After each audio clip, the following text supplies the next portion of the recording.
मुझे ऐसा लगता है कभी कभी कि क्लास में मतलब मैं सेंटर पॉइंट बन चुका हूँ अभी, हाँ क्योंकि लोग अभी प्रोजेक्ट मैनेजमेंट मैंने सीएपीएम क्लास में सबसे पहले क्रैक कर दिया था। ठीक। हम्म, तो स्क्रम मेरे लिए इतना यूजफुल नहीं होगा जितना हाँ, शायद जीरा है। ठीक है। जितना, हाँ, ये सीएपीएम या हाँ, पीएमपी होगा। रिजेक्शन फेस करा। बहुत फेस करा। क्या रिजेक्शन फेस करने के बाद क्या रहता रिजेक्शन है? तो मतलब 100% रिजेक्शन ही फेस करा। वर्क फ्रॉम होम है या आप ऑफिस जाते हैं? वर्क फ्रॉम होम है। अरे यार बड़े लगे हो भाई। नमस्कार दोस्तों, आज के हमारे पॉडकास्ट में आप सबका स्वागत है। हमारे आज के गेस्ट हैं ध्रुव ध्रुव पटनी। आपको थोड़ा सा इनके बारे में बता देता हूँ। ध्रुव मेरे कॉलेज में सीनियर हैं, उम्र में मुझसे जूनियर हैं। अभी इनकी जॉब लगी है as a project coordinator, as a student.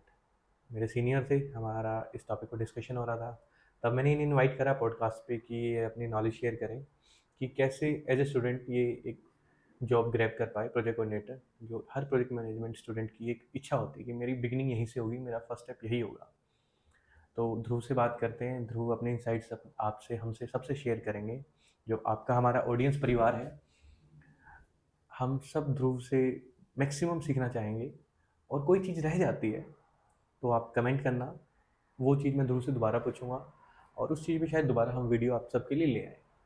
तो शुरू करते हैं दोस्तों, हमारा एपिसोड 4 बाई वीकली टॉक्स का, हमारे गेस्ट ध्रुव पटनी के साथ। थैंक कैसे यू हो ध्रुव? जतिन भाई, इंट्रोडक्शन के लिए थैंक यू। बस पहली पॉडकास्ट है लाइफ की, थोड़ा कंफर्ट। एडजस्ट हो रहे हैं। ओके। कंफर्ट तो आप कंफर्टेबल तो आपने कर ही दिया ठीक है है। एकदम। कहाँ से हो? गुजरात से, वडोदरा। गुजरात का लड़का हो क्या अनकंफर्टेबल हो रहे हैं? गुजरात वाले तो इंडिया रन कर रहे हैं मिलके। तो यहाँ कैसा आना हुआ इंडिया से सडनली कनाडा?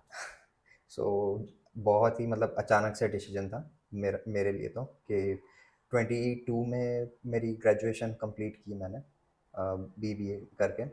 सो उसमें उस वक्त मैंने अप्रैल में हमारी एग्ज़ाम्स ख़त्म हुई। 2 महीने कुछ ऐसे ही टाइम निकाला और कुछ किया नहीं, हम्म। दोस्तों के साथ घूमते रहे और वो सब हुआ। फिर अचानक से प्लान हुआ कि आगे करना क्या है, सोचा एमबीए करते हैं। तो एमबीए करने के लिए हम थोड़ा रिसर्च किया मैंने, तो देखा कि यार अगर एमबीए ऐसे ही कर देते तो कोई वैल्यू इतनी होती नहीं है, थोड़ा एक्सपीरियंस होना चाहिए। तो उसके हिसाब से मैंने सोचा, तो मैंने इंटर्नशिप चालू कर दी इंडिया में। और उसके साथ साथ बाद में मुझे धीरे धीरे जानने मिला कि कनाडा के बारे में भी थोड़ा मैंने सुना तो था पहले से ही, लोग जाते हैं कनाडा। तो मैंने भी सोचा एमबीए कनाडा से करते हैं। लेकिन बिल्कुल। अभी मैंने ग्रेजुएशन किया था 3 साल के बीबीए से। ठीक सो है। और एमबीए अच्छी कॉलेज से करने के लिए कैट 4 साल। क्वालिफाई करना था। हाँ, वो भी था। जीमैट होती है इधर हाँ की, हाँ। वो भी है। और 4 साल की ग्रेजुएशन हो तो तुम्हें मिल जाती है इजीली, चांस वरना से ज़्यादा होता है। 4 साल की ग्रेजुएशन होनी चाहिए और एक्सपीरियंस भी होना चाहिए। हम्म। तो एटलीस्ट 2 या 3 साल का एक्सपीरियंस भी चाहिए। तो मैंने सोचा पहले एक्सपीरियंस गेन करना है, तो कनाडा जाते और एक कोई कोर्स मैं अपने बिजनेस एडमिनिस्ट्रेशन के रिलेटेड देखता हूँ। हाँ। फिर मैंने कोर्सेज देखे, सब देखा। आइल्स की प्रेप चालू की मैंने अप्रॉक्स जून में। तो जून में आइल्स की प्रेप करके जुलाई की फर्स्ट वीक में दे दी मैंने आइल्स, और बैंड आ गए। और फिर मैंने देखा कि कौन से कोर्सेस है। तो मैंने प्रोजेक्ट मैनेजमेंट के बारे में सुना, और मुझे थोड़ा सा आइडिया था कि क्या होता है, बिकॉज मैंने उसमें बीबीए में भी थोड़ा पढ़ा था उसके बारे में। तो मुझे इंटरेस्ट आ गया प्रोजेक्ट मैनेजमेंट में, लेकिन ठीक। इतना पता नहीं था कि क्या होता है सही से। मैंने सोचा उधर जाएंगे, पढ़ेंगे, पता चल जाएगा। ठीक है, गो विद द फ्लो वाली बात कर दी। हाँ, हाँ, तो मैं सही में ऐसे ही लाइफ में सोचता हूँ कि बस अगर कुछ करना है चालू करते हैं, हाँ। जैसे जैसे होगा देख लेंगे। ठीक है। तो उधर प्रोजेक्ट मैनेजमेंट के लिए मैंने अप्लाई किया और आ गया। दूसरे भी कोर्स थे, दूसरा मैंने अप्लाई किया था इंटरनेशनल बिजनेस के लिए। ठीक है। वो ऐसे सोच के कि उस अगर इसमें नहीं हुआ एडमिशन, बिकॉज मैं बहुत लेट था दिसंबर इनटेक वाले हम्म। में। तो मैं लेट था और मैंने जुलाई में अप्लाई करना चालू किया था, जुलाई के लास्ट वीक में जब आइल्स का रिजल्ट ठीक आया। है। तो मैंने कर रखा। तो जो मैंने सेकेंडरी ऑप्शंस रखे थे उसमें नहीं लगी, सीट खत्म हो गई थी, और जो प्राइमरी था वो लग गया। तो आ गए फिर इधर कनाडा, प्रोजेक्ट मैनेजमेंट स्टार्ट कब किया। लैंड करे आप हाँ, कनाडा?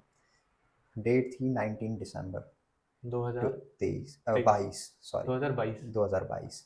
तो 2022 में आप कनाडा आए, हम्म, दिसंबर के अंदर। आप इंडिया से पहली बार घर से बाहर निकले थे हाँ, पढ़ने के लिए या मैं, कहीं एक हाँ, लॉन्ग टाइम रहने के लिए? मतलब पूरी लाइफ मैंने घर में निकाली है कि तो मेरी स्कूल भी कॉलेज भी सब उधर ही था। किस एज में आप कनाडा लैंड करे थे? सो उसके हिसाब से मेरी एज होगी 20। 20 साल के हाँ। बच्चे थे और आप कनाडा लैंड कर गए हम्म। थे एंड आपने प्रोजेक्ट मैनेजमेंट कोर्स लिया। हमारी सेम यूनिवर्सिटी है, मैं आप सबको हम्म। बताना चाहूँगा, एल्गोमा यूनिवर्सिटी में ही है। हम्म। तो आप कनाडा लैंड करते हैं एल्गोमा यूनिवर्सिटी में, आप प्रोजेक्ट मैनेजमेंट के स्टूडेंट हैं, तो आपकी क्लासेस शुरू हो जाती हैं। हाँ, क्लासेस के साथ साथ एक बेसिक स्ट्रगल रहता है कि एक अर्निंग भी चाहिए, क्यों एक्सपेंसेस निकालने हैं। वो भी है। और दूसरा है कि पहली बार मतलब अभी मेरी फैमिली से हाँ पहली बार लड़का बाहर गया है।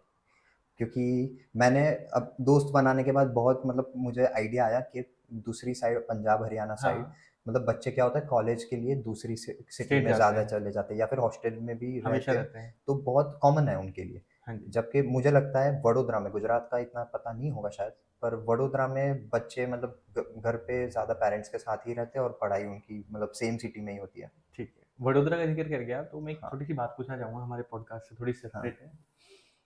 मोटा भाई क्या होता है? सो मोटा भाई का मतलब ऐसा नहीं होता कि वो मोटा है। मोटा भाई मतलब बड़ा, बड़ा भाई होता है। बड़ा भाई। मोटा मतलब गुजराती में बड़ा होता है। ठीक है। तो हम मतलब अपने बड़े भाइयों को मोटा भाई बोलते तो रिस्पेक्ट के साथ बोलते कि कोई भी मतलब ऐसे जान पहचान ना भी हो ना तो हम ऐसे बोलते मोटा भाई केम छो। अच्छा, तो बड़े भाई को बोलते थे केम छो मोटा भाई? हम तो छोटे भाई हैं अच्छा, आपके। तो छोटा भाई हाँ, कैसे होता है? भाई बस। अच्छा, बस भाई। ठीक। नाना बोलते उसको, छोटा को नाना, नाना भाई। ना ना। पर वो हम स्पेसिफिकली जाते हैं, अगर मेरा छोटा भाई है जो मेरा भाई है एक्चुअली, बिल्कुल। तो ही हम बोलेंगे कि मेरा हमारा नानो भाई। नानो भाई है। नानो भाई छे। हाँ। ठीक है। तो अब यहाँ पे आप आ चुके हो, आपके यहाँ का सफ़र शुरू हो चुका है। हम्म। आपकी क्लास में बच्चे आपसे बड़े थे? सब बड़े थे, मैं सबसे छोटा था क्लास में। मेरा पहला क्लास जो था अभी भी मुझे याद है, जो इन पर्सन हमारा पहला लेक्चर हुआ था, वो था 101 क्रॉस कम्युनिकेशंस।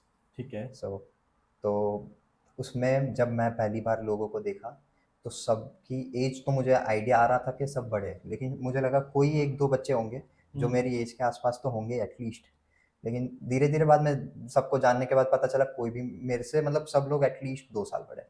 तो जो हाँ, आपके साथ में थे स्टूडेंट्स, वो आपसे सब एज में बड़े थे, सब बड़े थे। तो मेंटली उनके साथ अलाइन होना कैसे पॉसिबल हुआ? वो तो था। दूसरी चीज़ सबसे पहले क्या हुआ, मैं क्लास में पहुँच के मतलब पहले ही दिन था, सब अपना इंट्रोडक्शन दे रहे थे। हाँ जी। तो आइडिया आ गया कि सब लोग बड़े ही हैं। कुछ लोग आए थे जो कॉलेज खत्म करके आए थे, लेकिन मुझे ऐसा नहीं पता था कि उन लोगों ने 4 साल इंजीनियरिंग की है और वो सभी किया तो मेरे से बड़े ही होंगे। तो हम्म। मुझे कभी-कभी लग रहा था 1-2 साल का ही फ़र्क होगा। तो कुछ कुछ लोग तो ऐसे थे जो जिन लोगों ने एटलीस्ट 5 से 7 साल तो काम किया है।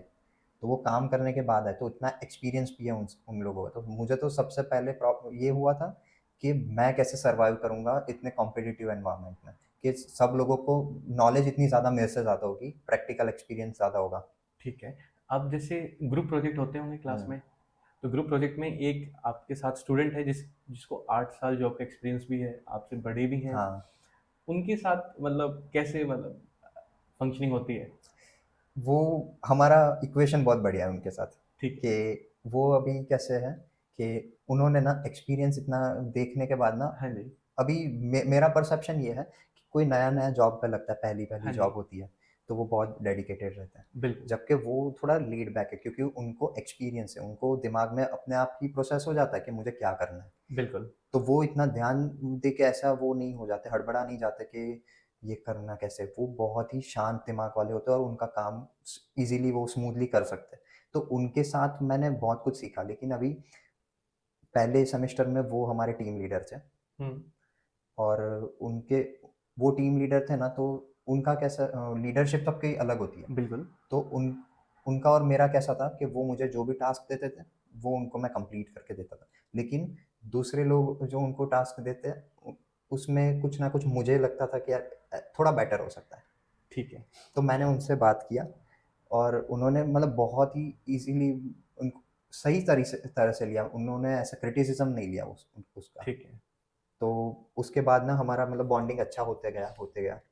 और उन्होंने फिर मुझे बताया कि एक्चुअली तू लीडरशिप लेगा ना, हाँ, तुझे ग्रो करने बहुत मिलेगा। बहुत ज़रूरी चीज़ है लीडरशिप। हाँ, तो उसके बाद से सेकंड सेमेस्टर से उन्होंने मुझे लीडरशिप दे दी। ठीक है। और जब भी मुझे हेल्प चाहिए होती थी, हाँ। वो थे। ओमकार, मोहित वो सब भी थे, तो ये हाँ, सब मुझे हेल्प भी करते थे। क्लास के सभी स्टूडेंट्स थे जो सीनियर, हाँ, वो आपको हेल्प आउट करते थे। हाँ, तो तो ये उनसे लगा लो क्लास के कृष्ण कन्हैया आप ही थे, छोटे बच्चे सबसे। हाँ, और अभी मतलब मुझे ऐसा लगता है कभी-कभी कि क्लास में मतलब मैं सेंटर पॉइंट बन चुका हूँ अभी, हाँ, क्योंकि लोग अभी प्रोजेक्ट मैनेजमेंट मैंने सीएपीएम क्लास में सबसे पहले क्रैक कर दिया था। ठीक। तो उस वजह से सब लोग मेरे पास पूछने भी आते थे कि सीएपीएम में क्या-क्या ठीक गाइड है। क्या कर सकते हो तो हाँ, बताओ। तो मैं ओपन था सबके लिए कि बिल्कुल। मुझे तो ऐसा है कि खुद ग्रो करो, सबके साथ ग्रो हो जाओ। बिल्कुल ज़रूरी चीज़ है। हुँ, तो अब हम आपने सीएपीएम का ज़िक्र कर ही दिया है, तो हुँ, हम इस तरफ चलते हैं। आपने प्रोजेक्ट मैनेजमेंट का सफ़र शुरू कर दिया था।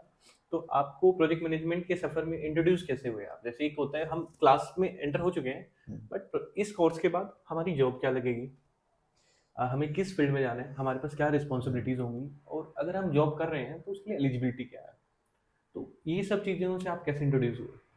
तो पहले सेमेस्टर में तो मुझे कुछ पता ही नहीं था इस बारे में। ठीक है, तो धीरे-धीरे पता चला। वो कैसे हुआ कि फर्स्ट सेमेस्टर में एक प्रोफ़ेसर थे हमारे, जो main project introduction to project management वाला जो सब्जेक्ट था आपको उसके टीच कर रहे थे सर। हाँ, वो पढ़ा रहे थे। सो उन्होंने शायद उनको मैं स्टैंड आउट कर गया उनके लिए क्लास में पूरा। ठीक है। तो आधे ही सेमेस्टर से उनको शायद समझ आ गया होगा कि ये डेडिकेटेड है प्रोजेक्ट मैनेजमेंट के बारे में। हुँ, तो मैंने सारे फाउंडेशंस और बेसिक्स तो क्लियर कर दिए थे। उन्होंने बाद में मुझे उनको लगा कि इसको और अच्छा होना चाहिए, तो उन्होंने मुझे पर्सनली बात करने बुलाया और समझाया कि मैं सीएपीएम पहले क्रैक कर लूँ। सीएपीएम ठीक क्या है। होता है, उन्होंने सब कुछ मुझे समझाया। सीएपीएम की फुल फॉर्म क्या होती है? So certified associate in project management. Certified associate in project management. ठीक है। आप उन्होंने टीचर ने आपको इस चीज़ के बारे में इंट्रोड्यूस कराया है कि सर्टिफिकेशन होता है हाँ, कैपराउन। सो 2 सर्टिफिकेशन होते हैं उन्होंने बताया कि एक होता है project management professional PMP okay. और होता है सीएपीएम। पहले तो उन्होंने बताया कि मैं सीधा सी पीएमपी चले जाऊँ। हाँ जी। तो मैंने रिसर्च किया खुद से कि पीएमपी और सीएपीएम के रिक्वायरमेंट्स क्या है। ठीक है। मुझे पता चला पीएमपी की रिक्वायरमेंट्स ये है कि अगर आपका 4 साल का ग्रेजुएशन है, आपको 3 साल का एक्सपीरियंस भी चाहिए उसके ओके। साथ। या फिर अगर आपका 3 साल का ग्रेजुएशन है तो आपको 5 साल का एक्सपीरियंस चाहिए। ओके। 4 या 5 है शायद, ठीक मैं है। टाइम हो चुका है, लेकिन इतना चाहिए। तो ना मेरे पास एक्सपीरियंस तो कुछ नहीं है। हाँ मैं जी। आया, ग्रेजुएट किया, थोड़ा इंटर्नशिप कुछ महीनों का किया और इधर आ गया। ठीक है। सो मुझे लगा ये तो नहीं हो सकता। तो सीएपीएम की देखी मैंने। सीएपीएम में कोई एक्सपीरियंस नहीं था। उसमें बस यही था कि आपको प्रोजेक्ट मैनेजमेंट के 35 घंटे होने चाहिए, 35 आवर्स। बिल्कुल। तो प्रोजेक्ट मैनेजमेंट की क्लासेस अगर आपने 35 आवर्स अटेंड किया है तो आप एलिजिबल हो। सो मैंने बात किया अपने यूनिवर्सिटी से और पूछा कि ये भी एलिजिबल गिनेंगे ना? तो हुँ। उन्होंने बताया हाँ, पार अगर आप पूरा सेमेस्टर निकाल रहे हो तो आपके हो जाएँगे, उससे ज़्यादा 35 ही हो आवर्स। जाएँगे, ठीक है। क्योंकि हमारे 12 लेक्चर्स होते हैं 3 घंटे के, तो हाँ जी। 36 हो गए। बिल्कुल। तो मैंने पूरा फर्स्ट सेमेस्टर निकाला, सेकंड सेमेस्टर में आए तो मैंने अप्लाई कर दिया, एक्सेप्ट हो गया मेरा एप्लीकेशन उसमें और सेकंड सेम में मैंने पूरा प्रेप चालू कर दिया। तो आपने कैपएम के एग्ज़ाम के बारे में हुँ, पता करा, आपकी रिक्वायरमेंट देख ली, हुँ, तो इनिशिएशन बिगिनिंग कहाँ से होती है? अगर हमें एग्ज़ाम अप्लाई भी करना है, हुँ। तो सबसे पहला स्टेप क्या होता है? सबसे पहली चीज़ थी, मैंने पीएमआई की वेबसाइट पे गया, हाँ, सीएपीएम के बारे में पढ़ा। सीएपीएम पढ़ा तो मैंने उधर देखा पिमबॉक उसका मटीरियल है। हाँ, तो वो मटीरियल कहाँ मिलेगा वो मैंने सोचा। तो मैंने देखा पीएमआई की वेबसाइट पे ही मिल जाता है। हाँ जी। उसका एक्सेस कैसे मिला हाँ, आपको? तो एक्सेस लेने के लिए मेंबरशिप खरीदनी होती है। ठीक है। हाँ, तो मेंबरशिप मैंने देखा कुछ 125 थी शायद, ओके। और स्टूडेंट? $125। उस वक़्त मेरी गलती ये हो गई, मैंने देखा नहीं स्टूडेंट मेंबरशिप अवेलेबल है। हाँ, तो मैंने ले ली फुल वाली मेंबरशिप। ठीक है। सो उसमें मेरे मेरे पैसे वेस्ट तो हुए। फिर मैंने वो मेंबरशिप ली और बुक डाउनलोड करके हाँ पढ़ना जी। शुरू किया। और मेंबरशिप के बहुत सारे पर्क्स भी है, उस पे वेबसाइट पे सारा दिखाते हैं कि आप इवेंट्स जॉइन कर सकते हैं और बहुत सारी चीज़ें हैं। तो मेंबरशिप के बाद आपको दूसरा फ़ायदा ये भी मिलता है कि आप जब सीएपीएम की एग्ज़ाम आपको बुक करवानी होती है, हाँ जी। तो उसमें फ़ीस जो होती है एग्ज़ाम की वो कम हो जाती है अगर आप मेंबर हो। ठीक है। सो आप अगर 300 यूएस डॉलर्स है, तो वो हो जाती है मेंबरशिप के बाद 225 यूएस डॉलर्स। ओके। तो वो कन्वर्ट होके कुछ 300 चला ही जाता है हुँ। कैनेडियन में 225 को। और उसके बाद तो टोटल खर्चा अराउंड मेरा 400 टू $500 हुआ था ठीक है। अप्रॉक्स। जिसमें आपने मेंबरशिप भी ली, हाँ, मेंबरशिप आपको और एग्ज़ाम। एग्ज़ाम भी बुक कर गया और बुक का एक्सेस आपको मिल गया था। बुक ऑनलाइन एक्सेस भी या मिला। ऑफलाइन? वो डाउनलोड आप कर सकते हो। ओके, ऑनलाइन कॉपी आती है, कोई हार्ड कॉपी आपके हाँ, पास घर पे नहीं नहीं आते? हार्ड कॉपी नहीं आती, वो डाउनलोड कर सकते हो सॉफ्ट कॉपी, और उसमें पासवर्ड आपका जो पीएमआई मेंबरशिप का होता है हाँ ना, जी, वही डालोगे तो पीडीएफ ओपन होती है। ठीक है। आपने कैपएम एग्ज़ाम बुक कर दिया? कैपेन का एग्ज़ाम मैंने बुक किया था अराउंड 1 साल पहले ही, अभी मतलब किया, क्योंकि अभी रिसेंटली मेरी मेंबरशिप खत्म हुई है। ठीक है। तो जब आपने एग्ज़ाम हुँ, बुक करा, तो उसकी प्रिपरेशन के लिए आपने कितने मंथ्स लिए? हुँ। सो प्रिपरेशन के लिए मैंने अराउंड 1 या डेढ़ महीना लगाया। 1 या डेढ़ महीने में? हाँ, क्योंकि मुझे याद है मैंने सेकंड सेमेस्टर स्टार्ट होने के 1 या 2 वीक के बाद सोचा था कि कैपेम करते हैं, ठीक है। और उसके थोड़े टाइम बाद मैंने मेंबरशिप ली, और सेमेस्टर की जो फाइनल वीक चल रहा था तभी मेरी एग्ज़ाम भी थी। हाँ जी। सो 1 सेमेस्टर में पूरा प्रोसेस मेरा कंप्लीट हो गया। हाँ, ठीक है। अब आपका फर्स्ट अटेम्प्ट में क्वालीफाई हुआ? हाँ, फर्स्ट अटेम्प्ट में हो गया था। क्वालीफाई। अटेम्प्ट कितने मिलते हैं इस एग्ज़ाम के लिए? एग्ज़ाम में आप ऐसा है सीन कि आप जब पे करते हो हाँ जी, फीस, तो आपका एक 1 साल का विंडो ओपन होता है ठीक है। कि इस 1 साल में आपको कोई भी डेट लेके एग्ज़ाम बुक करवानी है, वो करवा सकते हो, और 3 एग्ज़ाम बुक हो सकती है। हुँ, सो पहली एग्ज़ाम आपका, अगर फॉर एग्ज़ाम्पल मैंने अभी जून चल रहा है, जुलाई में पहली एग्ज़ाम बुक करवाई, ठीक है, नहीं निकला तो मैं 3-4 महीने जितने भी महीने लेके दूसरी कर सकता हूँ। ठीक है। दूसरे में भी अगर नहीं निकल रहा है, हाँ जी, तो मैं और टाइम लगा के अगले साल के जून एंड तक मेरे पास टाइम है कि वो तीसरी एग्ज़ाम मैं दे सकूँ, ठीक इस है। इतनी फ़ीस 3 में। अटेम्प्ट हैं अपने हाँ, पास और मिनिमम पासिंग मार्क्स क्या होते हैं इस एग्ज़ाम के लिए और टोटल कितने सो मार्क्स का होता है? पीएमआई ने कभी भी बताया नहीं है कि सीएपीएम या फिर पीएमपी के पासिंग मार्क्स क्या है। ठीक है, उसका कोई ग्रेड ऐसा दिया नहीं है। लोग कम्युनिटी रेडिट पे कम्युनिटीज़ होती है, मैंने जॉइन की थी, जो मुझे प्रेप करने के लिए बहुत हाँ हेल्प जी। किया। उधर लोग बोलते हैं, कुछ लोग के 60 या 70 के आसपास है, लेकिन ऑफ़िशियली किसी ने कोई भी ग्रेड्स बताए नहीं है कि ये पासिंग मार्क्स हैं। अ, आप एक बार, ऑब्जेक्टिव बेस्ड होता है एग्ज़ाम? सो मिक्स होता है थोड़ा, कि हुँ, आपको सिचुएशनल क्वेश्चंस आते हैं, ठीक फिर है। कुछ मैथ वाले भी क्वेश्चन आते हैं जहाँ पे फ़ॉर्मूलाज़ लगा के, वो बहुत हाँ, कम होते हैं सीएपीएम में, पीएमपी में ज़्यादा होते हैं। और मेरा अप्रोच क्या था प्रिपरेशन के लिए, कि मैं पीएमपी के एग्ज़ाम देने जा रहा हूँ, ऐसा अप्रोच था। उस ठीक है, तरह से मैंने तैयारी चालू की थी, बिल्कुल। क्योंकि मैंने सोचा अगर मैं पीएमपी के लिए हाँ जी, एलिजिबल रहूँगा तो ईज़िली मैं सीएपीएम तो कर ही दूँगा, बिल्कुल। ऊपर की तैयारी करें, तो नीचे वाला हो ही हो जाएगा। ही जाएगा। तो इसके अलावा जैसे अब आपने फर्स्ट अटेम्प्ट में हुँ, क्वालीफाई कर दिया, तो उसके बाद आपका नेक्स्ट स्टेप क्या था? चलो मैंने एक बार मिनिमम सर्टिफिकेशन हो गया हुँ, कि एक ये था कि मैं अब कहीं अपनी प्रोफेशनल फील्ड में एंटर कर सकता हूँ। हुँ। किसी जो मुझसे आपसे आगे हैं, आप उन्हें दिखा सकते हो कि सर माय नेम इज़ ध्रुव, मैंने ये एक एग्ज़ाम क्वालीफाई कर दिया है। तो नेक्स्ट स्टेप क्या लिया? सबसे पहला था बिगिनिंग की कैपेम हाँ, क्वालीफाई, नेक्स्ट में थोड़ा-सा गाइड करो। सो एक बार मेरा कंप्लीट हो गया कैपेन। हाँ जी, सो उसके बाद मैं नाम नहीं लेना चाहूँगा, लेकिन एक प्रोफ़ेसर के, मिस्टर एक्स, मिस्टर एक्स, उनके हेल्प से मुझे उनकी कंपनी में काम करने मिला, ठीक है। जहाँ पे मुझे थोड़ा-सा फिर एक्सपीरियंस मिला कि कैसे प्रोजेक्ट कोऑर्डिनेशन या फिर काम होता है। लेकिन वो एक्चुअल वाला इतना ज़्यादा नहीं था, वो हुँ, बहुत बेसिक फंक्शंस ही थे, और उतनी वो भी नहीं था कि पे अच्छे से हो। वो बस एक तरह से ऐसे इंटर्नशिप, ट्रायल ट्रायल या फिर इंटर्नशिप कह सकते हो, कि पता चल जाता है कि कैसे काम होता है। तो मैंने कुछ महीने उधर काम किया, फिर थोड़ा-सा हमारे बीच में इक्वेशन मत सही नहीं रहा। कोई बड़ी बात नहीं है, समय सो के साथ होता है। हाँ, अभी भी मतलब बात होती है उनसे, और वो, मैं अभी भी उनको मेंटर गिनता हूँ मेरा खुद। भाई होने भी चाहिए, हाँ, शुरुआत उन्हीं के साथ हुई अभी है। भी मेंटर, क्योंकि उनकी हेल्प से मुझे बहुत ही आगे, मतलब मैं सीएपीएम वाला जो स्टेप कंप्लीट करने के बाद मुझे एक बूस्ट मिला। बिल्कुल। और जब आपने वो एग्ज़ाम क्रैक करा, हुँ, प्रिपरेशन करी, अब उस प्रिपरेशन का बेनिफिट क्या आपके इन 4 सेमेस्टर में हुआ? पढ़ाई अगर, हाँ, एक पर्सपेक्टिव वो देखें कि सेमेस्टर में पढ़ाई के बारे में अगर बोलो, हाँ, तो मैं बताऊँगा कि एक तरह से 4 सेमेस्टर हमारे क्या है, पिम्बॉक है जो, हाँ, उसका ही सिलेबस 4 सेमेस्टर में बिल्कुल। डिवाइडेड है। तो मैंने वो 1 सेमेस्टर में सीएपीएम का वो पढ़ लिया, हाँ जी, तो हो गया मेरा पूरा 4 सेमेस्टर का। लेकिन फिर मैंने सोचा था कि अब तो क्या कुछ पढ़ाना इतना नहीं होगा, लेकिन मैंने क्या अंडर एस्टिमेट किया, वो था जो प्रोफ़ेसर हमारे आते हैं, उनका खुद का एक्सपीरियंस के बारे में, उनके खुद के एक्सपीरियंस के बारे में बताते हैं, वो नॉलेज मिली, जो ठीक है, कहीं बाहर नहीं मिल सकती। बिल्कुल ज़रूरी है। अब आपने कैपएम क्वालीफाई कर दी, आपका सेकंड सेमेस्टर कंप्लीट हो गया है, हुँ, कनाडा की जर्नी चल रही है, साइड बाय साइड जॉब भी कर रहे होगे कहीं हाँ, न कहीं, और अब ब्रेक आ चुका है। ब्रेक आ चुका है, ठीक है। हुँ, अपनी फील्ड में जॉब ट्राई करनी शुरू करी? सर वाला क्योंकि तुरंत क्वेश्चन ही। आपके खराब हो चुके थे। जैसे ही मतलब मैंने तो क्या कर रखा था, मेरी एग्ज़ाम के 1 वीक पहले रिज़्यूमे रेडी कर रखा था। ठीक है। और रिज़्यूमे में मुझे बहुत ही अंदर से यार वो हो रहा था, खुशी आ रही थी कि यार ध्रुव पटनी और नाम के बाजू में सीएपीएम लगेगा। हाँ। जिस दिन एग्ज़ाम क्लियर हुई, उसी दिन मैंने लिंक्डइन अपडेट करके नाम के बाजू में सीएपीएम लगा, तो वो खुशी भी बहुत बढ़िया, अभी वो याद है मुझे, अभी भी वो नहीं, मोमेंट बिल्कुल है। होनी चाहिए यार। तो आपने जब जॉब सर्च करनी शुरू करी, हम्म। तो सबसे पहली जो जॉब प्रोफाइल थी या जो पोजीशन थी, वो क्या सर्च करी?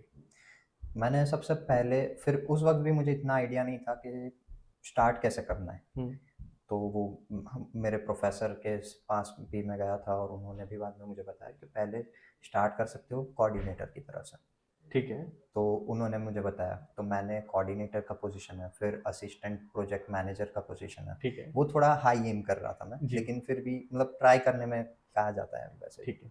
एज ए स्टूडेंट हम्म। आप सिर्फ पार्ट टाइम ही कर सकते थे, हम्म। तो एक बड़ा डिफिकल्ट सा हो जाता है कि चीज़ें हाँ, नैरो डाउन हो जाती हैं। अगर आप इंटरव्यू क्लियर कर भी पा रहे हो, हाँ जी। फिर भी आपको वो दुख आता है कि यार मैं फुल टाइम अगर कर पाता ना, तो ये क्रैक हो गई होती जॉब। ठीक है।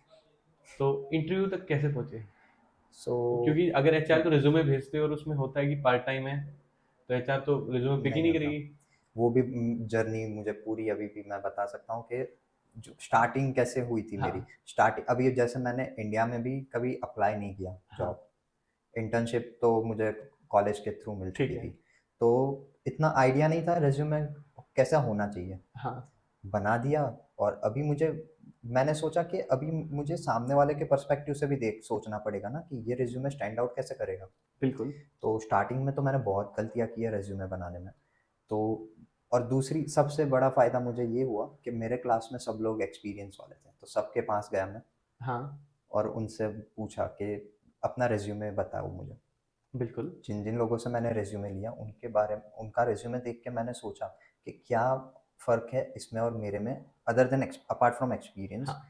कि वो क्यों स्टैंड आउट करेगा। तो मैंने देखा कुछ लोगों में स्किल्स था कि किस किस बारे में स्किल्स थी कि मुझे ये सॉफ्टवेयर यूज़ करना आता है, मुझे मेरी ये सॉफ्ट स्किल्स है, ये मेरी ये हार्ड स्किल्स है।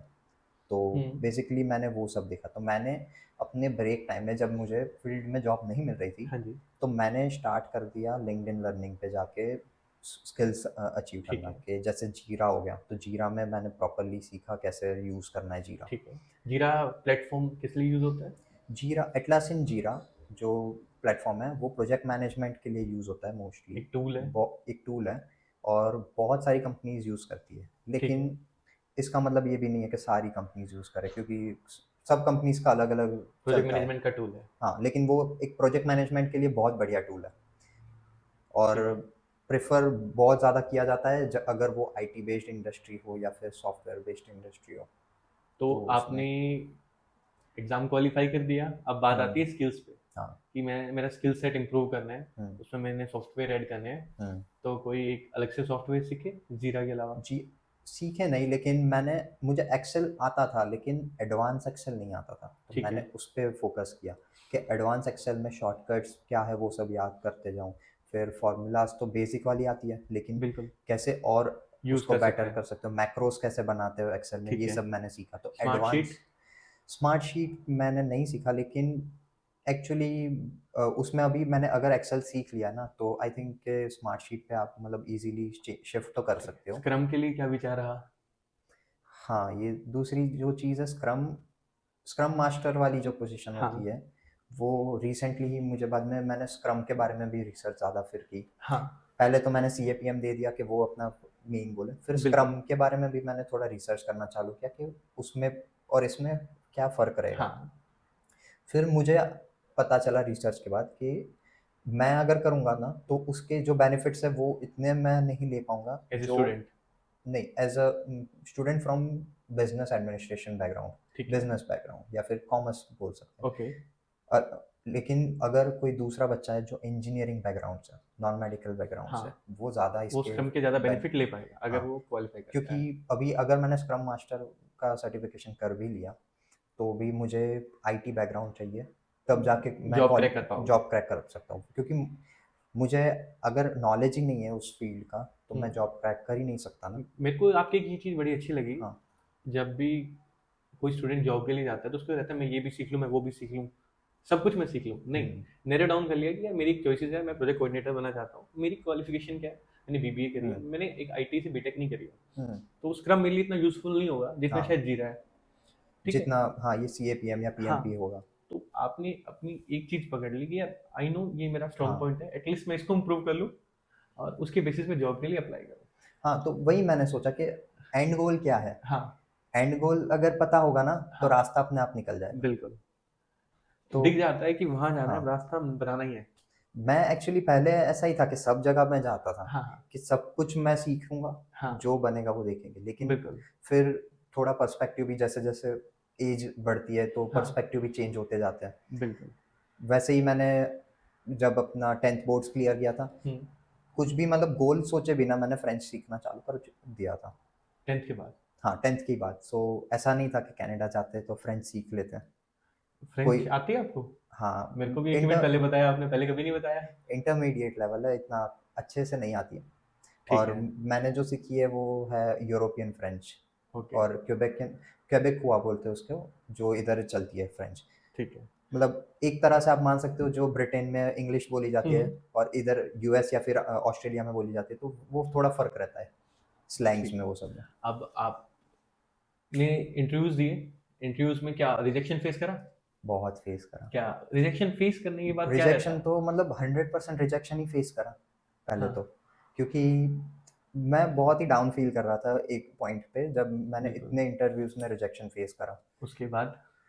फिर कुछ टाइम तक तो मैं अप्लाई नहीं करता था, वो रिजेक्शन के डर से मैं अप्लाई करना छोड़ दिया था। अप्लाई करने के लिए प्लेटफॉर्म क्या यूज कर रहे थे? LinkedIn, Indeed? लिंक्डइन, इंडीड, कभी कभी मैं वर्कडे पे भी बहुत सारी जगह पे ठीक, अप्लाई ग्लास किया डोर है। का यूज करा आपने? ग्लास डोर मैंने बहुत कम यूज़ किया था, सो ठीक है। ना के बराबर बोल सकते हैं। तो जब आप अपने रिज्यूमे में मेंशन कर रहे थे कि मैं स्टूडेंट हूँ? नहीं, मैंने रिज्यूमे में मेंशन नहीं किया था कि मैं स्टूडेंट हूँ। मैंने अपने कॉलेज का टाइमलाइन उसमें मेंशन नहीं किया था कि 2024 में ख़त्म हो रहा है। ठीक है। मैंने टाइमलाइन मेंशन नहीं किया था, लेकिन जब भी इंटरव्यू होता था मैं पहली चीज़ वो कर देता था, क्योंकि पॉइंट ये था कि इंटरव्यू में इतना एफर्ट देने के बाद लास्ट में अगर मैं बताता हूँ कि मैं स्टूडेंट हूँ और वो हम्म। सीधा बोल देते सॉरी हम पार्ट टाइम के लिए अभी हायर नहीं कर रहे, तो फिर वो भी, उनका भी टाइम मैं ख़राब कर रहा हूँ, मैं भी बिल्कुल। एफर्ट ज़्यादा डाल रहा हूँ, कोई फ़र्क नहीं, फ़ायदा नहीं हो रहा है। तो मैंने ये चीज़ भी करना शुरू कर दिया था कि मैं पहले से बता देता था कि मैं स्टूडेंट हूँ। एचआर एंटरटेन करती थी उसके बाद? वो कभी कोई रूड नहीं हुआ, लेकिन कुछ एचआर ऐसे भी थे कि उन्होंने मेरा बैकग्राउंड और प्रोफाइल देख के उन्होंने बताया कि पढ़ाई के बाद हमें फिर से प्लीज़ रीच आउट करना। वो ठीक है। कुछ तो मतलब अच्छे वो बनने के लिए, कि रूड ना होने के लिए बोलते थे। कॉन्फिडेंस दिखा। हाँ, हाँ। रूड ना होने के लिए बोल रहे थे बस, लेकिन ठीक है। कुछ लोग जेन्युइनली लग रहा था कि वो इंटरेस्टेड है।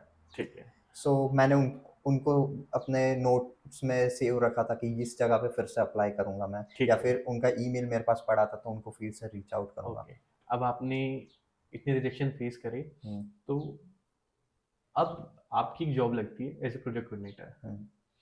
तो आपकी उस कंपनी में जॉब कैसे लगती है, क्योंकि आप तो अभी भी स्टूडेंट हो? सो तो ये लाइक मिरेकल की तरह हो चुका था। ये मैं अपना लक ही मानता हूँ अभी हाँ भी हाँ। उसको, कि एज़ अ प्रोजेक्ट कोऑर्डिनेटर मेरी पोज़ीशन अब चालू हम्म। हो चुकी है, बट पार्ट टाइम। ठीक है। और उन्होंने मतलब उन लोगों ने बता भी दिया कि हाँ, हम मैं जैसे ही अभी वर्क परमिट पे आ जाऊँगा ना, हाँ। तो वो लोग मुझे फुल टाइम भी कन्वर्ट कर देंगे। ठीक है। तो सब कुछ मेंशन करके ही हुआ था, जॉब स्टार्ट हुई थी। क्योंकि उनके हिसाब से ऐसा था कि 1 महीना कोई भी आएगा ना, तो उसको ट्रेन 1 महीना तो करना पड़ेगा, बिकॉज़ प्रोजेक्ट्स इतने सारे ना। सो हम्म। अभी फर्स्ट वीक में जैसे फॉर एग्ज़ाम्पल 5 प्रोजेक्ट पे ट्रेन हो रहा है, हाँ। तो मुझे वो 5 प्रोजेक्ट के बारे में पता चलेगा। फिर दूसरे वीक में नए प्रोजेक्ट्स के बारे में मुझे ट्रेन करेंगे हम्म। कि उस प्रोजेक्ट्स में क्या हो रहा है, क्या नहीं हो रहा है। तो वैसे उन्होंने सोचा 1 महीना तो वैसे ही लग जाएगा, तो तो उस 1 महीने में वो पार्ट टाइम में कर लेगा और आगे जाके फुल टाइम कन्वर्ट हो जाएगा। तो आपने अपने लास्ट ईयर में पूरा जोर लगा दिया कि मेरे को जॉब मिल जाए? रेफरेंस लगा किसी का या डायरेक्टली आपने अप्लाई कर रखा था? मैंने अप्लाई करते वक्त रेफरेंस नहीं डाला था, हाँ। लेकिन इंटरव्यू के वक्त एक रेफरेंस के थ्रू ईज़ी हो गया था। चीज़ें ईजी हो गई हैं। हुँ, तो अब एक जो सबसे पहला स्टेप था कि मैंने अच्छे मार्क्स से पास आउट होना है, उसके बाद उसी ही फील्ड में जॉब लेनी है, हो गया? हम्म। तो वो गोल मतलब जल्दी खत्म हो गया। हाँ, अब हाँ, नेक्स्ट गोल क्या सेटअप करा है? अभी अभी तो गोल ये सेट है कि पहले तो मुझे फ्रेंच एग्ज़ाम देनी है, ठीक है, जो डेल्फ होती है। ठीक है। डेल्फ तो इधर नहीं चलती है, लेकिन टेफ और टीसीएफ होती है। जी, तो मैंने टेफ सोच रखी है और वो अभी इस साल के एंड तक वो गोल कंप्लीट करेंगे। बिल्कुल। ये एक छोटा गोल हो गया, लेकिन मेजर गोल अब ये रहेगा कि इस प्रोजेक्ट कोऑर्डिनेटर की पोजीशन से मैं एक्सपीरियंस गेन करके आगे जाके एटलीस्ट 2 या 3 साल बाद मैं प्रोजेक्ट मैनेजर की पोजीशन पे प्रोजेक्ट जा मैनेजर की सकूँ। पोजीशन पे जाओ, आपका ये रहेगा गोल। ये बड़ा गोल हो गया मेरा कि बहुत अच्छी चीज़ हाँ। है।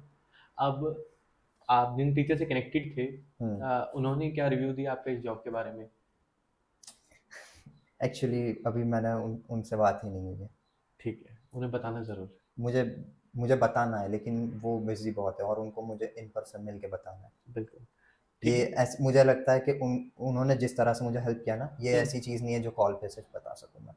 ठीक है। सो मैंने उन्हें बता रखा है कि बहुत ही बढ़िया गुड न्यूज़ है, हाँ, और मैंने बोला कि एक दिन आप जब भी फ्री होंगे तो मैं मिलना चाहता हूँ। ओके।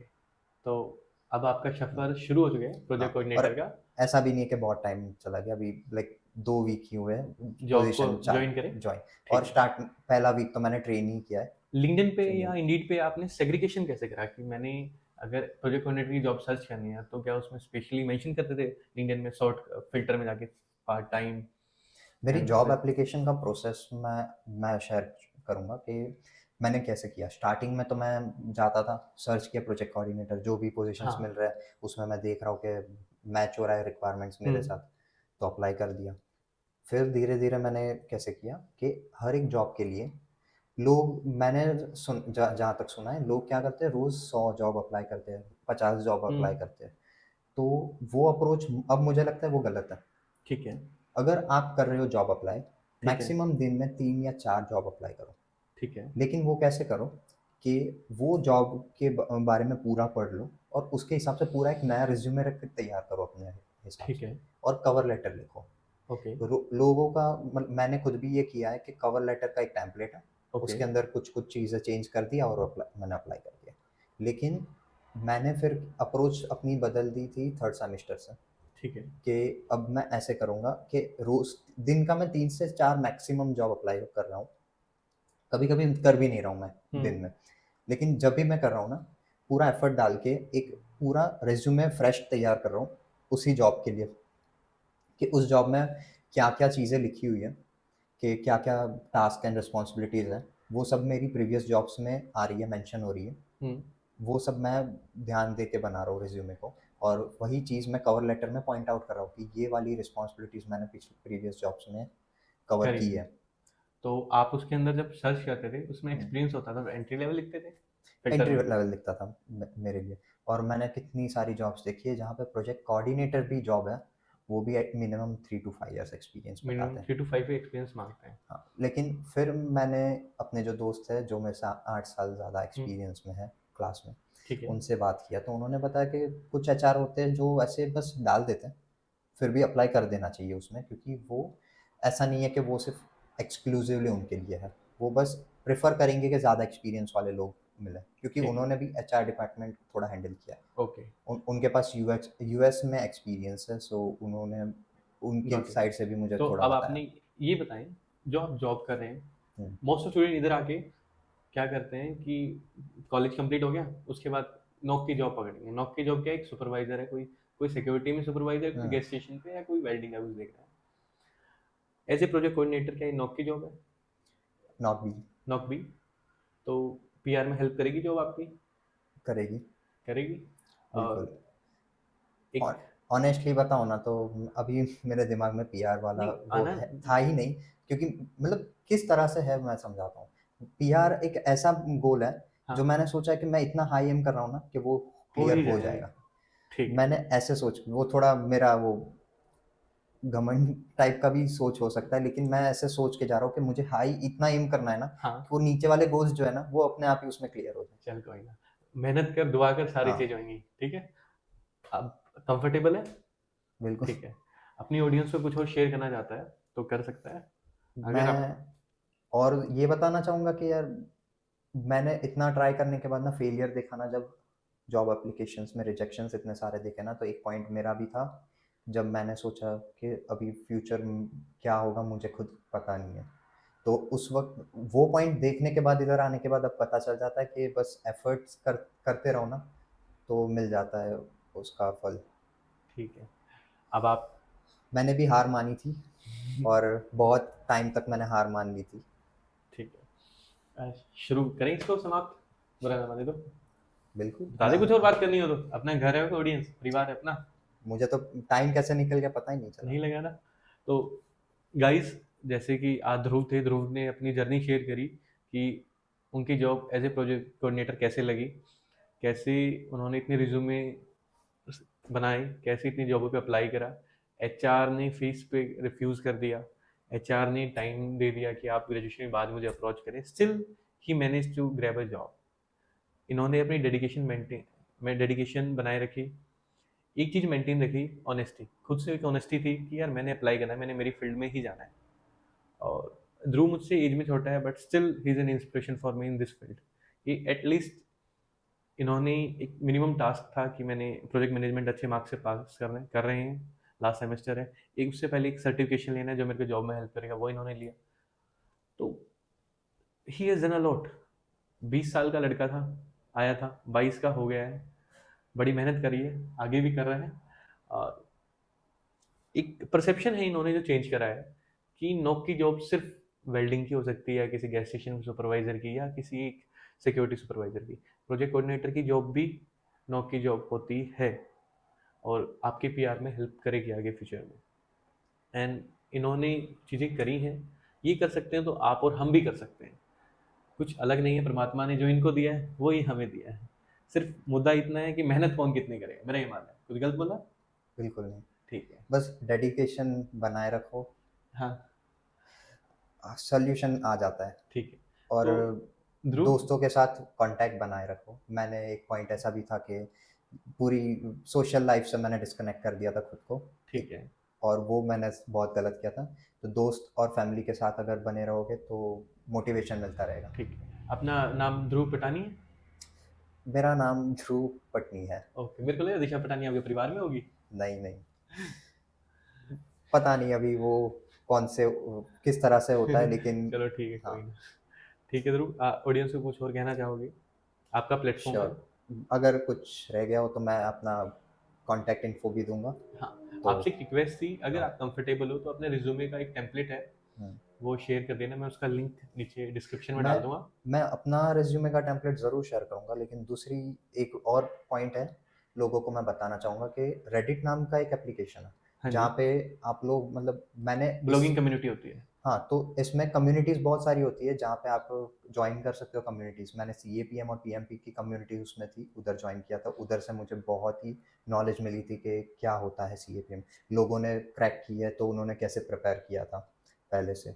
तो उधर ही मैंने रेज़्यूमे r/resume नाम का सबरेडिट है, हम्म, उधर जाके मैंने देखा और उधर से ही मुझे टेम्पलेट मिला था अपना खुद का भी। उधर ना, और आप उधर जाके क्या कर सकते हो, खुद का रिज्यूमे बना के उधर पोस्ट करके, उधर ना एचआर भी होते हैं बहुत सारे जो उसको रेट करते हैं और बताते हैं कि क्या इसमें बेटर हो सकता है और क्या गलतियाँ हैं। तो वो मुझे लगता है मैं अगर कोई रिव्यू दूंगा उससे बेटर वो होगा कि उधर एक्चुअल एचआर रिव्यू करते हैं आपके रिज्यूमे को ठीक है। और इम्प्रूवमेंट्स आपकी बताएंगे कि क्या बिल्कुल। चाहिए। अब समाप्त करने से पहले बार बार क्वेश्चन उठ जाता है, चल कर लेते हैं, क्वेश्चन होने हाँ, ज़रूरी हैं। बताइए। ठीक है। एज ए प्रोजेक्ट कोऑर्डिनेटर, आपकी जो जॉब है, क्या वो सिमिलर है जो चीज़ें आपने पढ़ी उनसे? मैं ऐसा कहना चाहूँगा कि 100% सिमिलर नहीं है, हम्म, लेकिन जो बेसिक्स है ना वो हर जगह वही रहेंगे, लेकिन ठीक है। हर एक कंपनी का काम करने का अलग तरीका होता है। ओके, वर्क फ्रॉम होम है या आप ऑफिस जाते हैं? वर्क फ्रॉम होम है। अरे यार, बड़े लगे हो भाई। तो ठीक है। ऊपर वाले ने अच्छे से वो दिया ठीक है है। भाई, ऊपर हाँ। वाला देने को तैयार, बैठे लेने वाला होना चाहिए। दो केसेस में ऊपर वाला देता है, या तो मांगो इतनी शिद्दत से, ले जा, या खुद को इतना इंप्रूव करो कि डिजर्विंग बनो, वो खुद दे कि भाई तू डिजर्व करता है। दो केसेस में देता है, मेरा मानना है। ठीक है ध्रुव, चलते हैं। ओके। हाँ, और कोई चीज हो बता सकता है, अपना घर है, ऑडियंस कोई बाहर की नहीं है। मैंने ट्राई किया है कि मैं जितना हो सके मैं सबको गाइड कर सकूं। अगर मुझसे कुछ रह गया हो तो मैं बाद में भी वापस हम आके कर सकते हैं। आज ध्रुव अभी जॉब के बिगिनिंग फेज में है। जब ध्रुव को 6 महीने हो जाएंगे, हम्म, यहाँ पे दोबारा लेके आएंगे हम, तब ध्रुव एक्सपीरियंस हो जाएगा। He will guide us better. क्योंकि बहुत से स्टूडेंट हैं जो प्रोजेक्ट मैनेजमेंट कर रहे हैं, still they are not able to get a job in their respective field जिसमें वो पढ़ रहे हैं। So his journey will help out. मेरे को भी हेल्प करेगी, ऑडियंस को भी हेल्प करेगी, और ध्रुव को भी हेल्प करेगी। क्योंकि अब आज इन्होंने इस स्टेज पे बोला है, घर जाएंगे सोचेंगे मैंने क्या बोला था, मैं नेक्स्ट टाइम इससे बेटर क्या कर सकता हूँ। इम्प्रूवमेंट तो हर एक को करनी चाहिए हर बार। एक कभी भी हम परफेक्ट नहीं बन सकते, चल ठीक। हमेशा रूम रहता है इम्प्रूवमेंट का। तो ठीक है ध्रुव, इसको यहीं समाप्त करते हैं, फाइनल समाप्त है ये। चल bye. Thank you very much. Take care, bye guys.